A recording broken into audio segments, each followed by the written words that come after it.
नमस्कार आदरणीय सम्पूर्ण भक्तवृन्दहरू। आज हामी तपाईको माझमा पाप मोचनी एकादशीको व्रत कथा आरम्भ गर्छौं। भनिन्छ पाप मोचनी एकादशीको व्रत कथा मात्र सुन्न सकियो भने हजारौं गाई दान गरे बराबर फल प्राप्त गर्न सकिन्छ भन्ने शास्त्रीय मान्यता रहेको छ। त्यसैले आज हामी एकादशी तिथि भनेको के हो, पाप मोचन एकादशी तिथिको दिनमा हामीले के गर्न सक्छौं र यो पाप मोचन एकादशीको व्रत कथा के हो, सम्पूर्ण एकादशीको बारेमा हामी जानकारी दिने प्रयास गर्छौं र यो जुन पाप मोचन एकादशी व्रतको बारेमा चर्चा र परिचर्चा गर्छौं र तपाई व्रत बस्न सक्नु भएन भने पनि आजको यो कथा मात्र श्रवण गर्नुभयो भने सारा पापबाट उन्मुक्ति प्राप्त गर्न सक्नुहुन्छ भन्ने शास्त्रीय मान्यता रहेको छ। त्यसैले मानिसले कहिलेकाहीँ भुलवश केही न केही गल्ती गरेका हुन्छौं। जानी नजानी हामीले केही गल्ती गरिरहेको अवस्थामा सारा पापबाट उन्मुक्ति प्राप्त गर्नको लागि आजको यो पाप मोचन एकादशीको व्रत कथा सुन्नु आफैमा राम्रो र शुभ मानिन्छ। अब म एकादशी तिथिको बारेमा पहिला चर्चा गर्छु, त्यसपछि हामी तपाईको माझमा पाप मोचन एकादशीको कथालाई आरम्भ गर्नेछौं। विशेष गरेर एकादशी तिथि चन्द्रमासमा 2 पक्षहरू हुन्छन्। हरेक पक्षमा एउटा एकादशी पर्छन्। यसरी कृष्ण पक्ष र शुक्ल पक्षमा पर्ने एकादशीहरूमा सनातन भक्त जनहरूले हरिको आराधना गर्नुहुन्छ।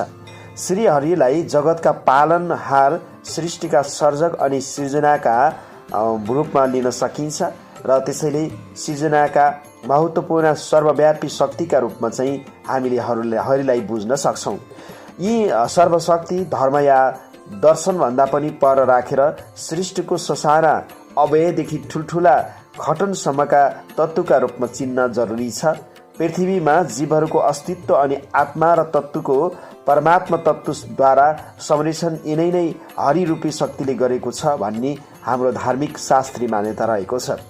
चैत्र कृष्ण पक्षको एकादशीको महत्त्व अलि विशेष र राम्रो रहेको छ। यस एकादशीलाई पाप मोचन एकादशीको रूपमा चिनिन्छ। यो एकादशीको महत्त्व र विशेष गरेर पापबाट मुक्ति प्राप्त गर्नको लागि विशेषताको रूपमा रहेको मानिन्छ। यो एकादशीमा व्रत बसेर विशेष गरेर हरिको आराधना गरेमा यो लोकमा र अर्को लोकमा पनि मुक्ति प्राप्त गर्न सकिन्छ भन्ने विश्वास रहेको छ। त्यसैले पापबाट मुक्तिको निम्ति पाप मोचन एकादशी जुन व्रत बस्ने आजको यो विशेष दिन हो। हरेक वर्षका एकादशीका श्रृङ्खलाहरूलाई पाप मोचनी एकादशीले पूर्ण पारिदिन्छ। वर्षको अन्तिम एकादशीको रूपमा यो एकादशीलाई लिइन्छ। यस एकादशीमा श्री हरिको चतुर्भुज रूपको आह्वान गरिन्छ। वास्तवमा यो चतुर्भुज स्वरूपको व्याख्या पनि हामी तपाईको माझमा जानकारी दिन्छौं। चतुर्भुज स्वरूपको थोरै व्याख्या गर्न चाहे यो स्वरूपलाई श्री हरिको विराट स्वरूपका रूपमा लिन सकिन्छ। यस स्वरूपका श्री हरि भित्र नै समग्र ब्रह्माण्ड समाहित भएको छ भन्ने मान्यता रहेको छ। महाभारतमा श्री हरि स्वरूपका कृष्णले अर्जुनलाई यसै स्वरूपको दर्शन दिएका थिए भन्ने शास्त्रीय मान्यता रहेको छ। विश्वरूप स्वरूपको गीतामा पनि वर्णन गरिएको छ। गीताको 11 को 8, 38, 48, 53 र 55 मा विश्वरूपमा स्वरूपको व्याख्या गरिएको छ। दिव्य चक्षु अर्थात् दिव्य र ध्यानलीन नजरले यस स्वरूपको दर्शन गर्न सकिन्छ। श्री कृष्णले देवीकी मातालाई बालापनमा नै मुख खोलेर यसै स्वरूपको प्रतिबिम्बका रूपमा मुखभित्र रहेको सर्कल ब्रह्माण्डको नजर देखाएका थिए। त्यस बखत श्री कृष्णले देवीकी मातालाई आमा म नै समग्र ब्रह्माण्ड हुँ भनेका थिए भन्ने विश्वास गरिन्छ। यसै विराट स्वरूपको पाप मोचनी एकादशीमा विशेष अनुग्रह अनि आराधना गरिन्छ। चतुर्भुजमा शंख, चक्र, गदा र कमलको पुष्प रहेको हुन्छ। शंखले ज्ञान, चक्रले बन्धन र स्वतन्त्रता, गदाले सामर्थ्य अनि कमलको पुष्पले सृष्टिको कारकलाई उद्घोष गरेको भन्ने बुझिन्छ। पाप मोचनी एकादशीमा यिनै चतुर्भुज स्वरूपका श्री हरिको कृपा र अनुग्रहको अपेक्षा गरिन्छ। पुराण लगायतका धार्मिक ग्रन्थहरूमा उल्लेख भए अनुसार पाप मोचनीको अर्थ पापबाट मोचन नष्ट गर्ने सामर्थ्य राखेको हुन्छ। हिन्दू धर्म अनुसार संसारमा उत्पन्न भएका कुनै यस्ता मानव भेटिँदैनन् कि उनीहरूले कुनै न कुनै पाप जान अनजान रूपमा नगरेका हुन्। त्यसैले हरेक व्यक्तिले केही न केही एउटा पाप गरेकै हुन्छ। तसर्थ सबैको लागि यस पाप मोचनी एकादशीको व्रत महत्त्व र आवश्यकता बुझ्नु र बुझाउनु जरुरी देखिन्छ। पाप मोचनी एकादशीको महत्त्व के छ त? ईश्वरीय विधान अनुसार पापका कारण प्राप्त हुने दण्डबाट बच्न र बचाउन पाप मोचनी एकादशीको ठूलो महत्त्व रहेको छ।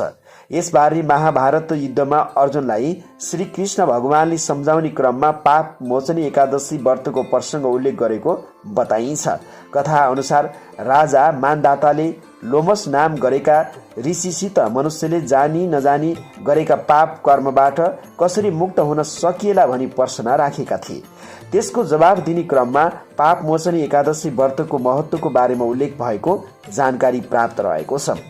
कथा अनुसार चैत्र रथ र वनमा चोवन नाम गरेका ऋषि मुनि पुत्र मेधावी शिवको तपस्यामा लीन रहेका थिए। मेधावी ऋषि तपस्यामै रहेका बेला मन्जु घोषा नाम गरेकी अप्सरा आकर्षित हुन पुगिन्। अप्सरा मोहित भएर मेधावी ऋषिलाई आकर्षित गर्ने प्रयत्न गर्न थालिन्।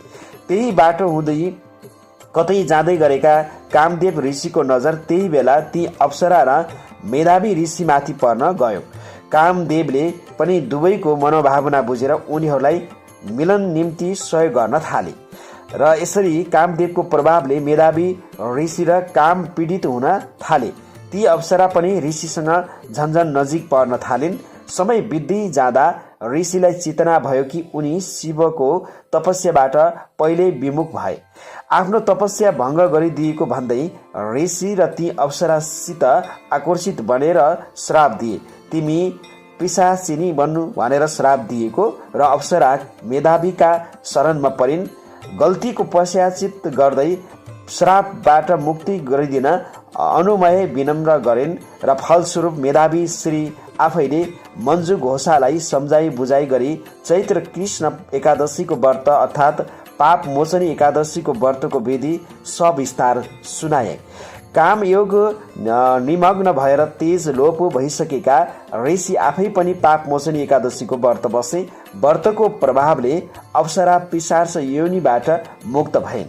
उनी अझ सुन्दर भई स्वर्गतिर लागिन्। यसरी नै दुवैको पाप मोचन भएको कथा प्रसङ्ग अनुसार पाप मोचनी एकादशी व्रतको महत्त्व आजै पनि उत्तिकै रहेको देखिन्छ। त्यसैले आजको यो पाप मोचनी एकादशीको दिनमा अरू केही गर्न नसके पनि आजको यो व्रत कथा मात्र सुन्नुभयो र श्रवण गर्नुभयो। यो व्रत कथाको कारणले पनि तपाईँका सारा पापहरू नष्ट रहन्छन् भन्ने मान्यता रहेको छ। आजको दिनमा अन्नको भोजन निषेध गरिएको छ, गाली गर्न निषेध गरिएको छ, नराम्रो बोल्न निषेध गरिएको छ र यो दिनमा सकिन्छ भने कुनै पनि अन्न जस्ता चिजहरू ग्रहण नगरिकन यहाँहरू व्रत बस्नुपर्ने महत्त्वपूर्ण दिन हो। सकिएन भने पनि स्वास्थ्यले ख्याल गरेन भने पनि यहाँले फलफुल खाएर भए पनि आजै उनै श्री हरि नारायणको पूजाहरू गरेर यहाँले चाहिँ पाप मोचनी एकादशीको व्रत बस्नु सक्नुहुन्छ। शालिग्राममा चन्दन लगाइदिन सक्नुहुन्छ। तुलसीमा यहाँले पूजाहरू गरिदिन सक्नुहुन्छ। धूपदीपहरू गरिदिन सक्नुहुन्छ। पञ्चायन देवी देवताको पूजाहरू गर्न सक्नुहुन्छ। उनै श्री हरिको तपाईँले कृपा प्राप्त गर्न सक्नुहुन्छ र एकादशी भन्न बित्तिकै सारा हाम्रो मानिसको जीवनमा भएका महा गल्ती तपाईँको चाहिँ केही न केही हामीले चाहिँ गरेका नराम्रा अप्रिय कुराहरूलाई चाहिँ नष्ट गर्नको लागि सबैभन्दा सजिलो व्रत विधिको रूपमा एकादशीलाई लिन सकिन्छ। झन् यो पाप मोचनी एकादशीको महत्त्व आफैमा राम्रो रहेको छ। 1000 गाई दान गरे बराबर फल प्राप्त गर्न सकिन्छ पाप मोचन एकादशीको यदि व्रत बसियो भने। आदरणीय भक्तवृन्दहरू, आज हामी तपाईँको माझमा पाप मोचनी एकादशीको व्रत कथा सुनायौँ। पक्कै पनि आजको कथा तपाईँलाई राम्रो लाग्यो होला। जस्तो लाग्यो त्यस्तै सल्लाह सुझाव प्रतिक्रिया दिन नबिर्सनुहोला। यद्यपि हाम्रो च्यानलमा तपाईँ नयाँ हुनुहुन्छ, पहिलोपटक हेर्दै हुनुहुन्छ र सुन्दै हुनुहुन्छ भने हाम्रो च्यानललाई सब्सक्राइब गर्नुहोला।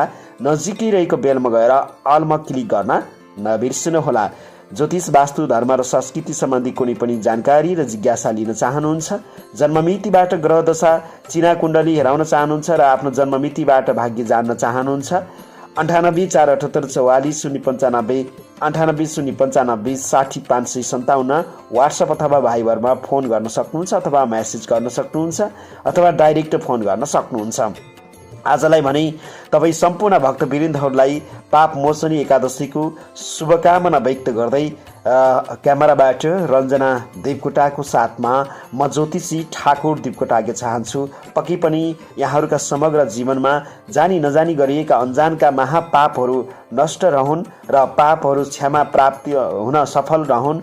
पाप मोचनी एकादशीको यही शुभकामना व्यक्त गर्छौँ। म अहिलेलाई ज्योतिषी ठाकुर देवकोटागे चाहन्छु यहाँहरूको जीवन र जिन्दगी सुन्दर बितोस्। नमस्ते।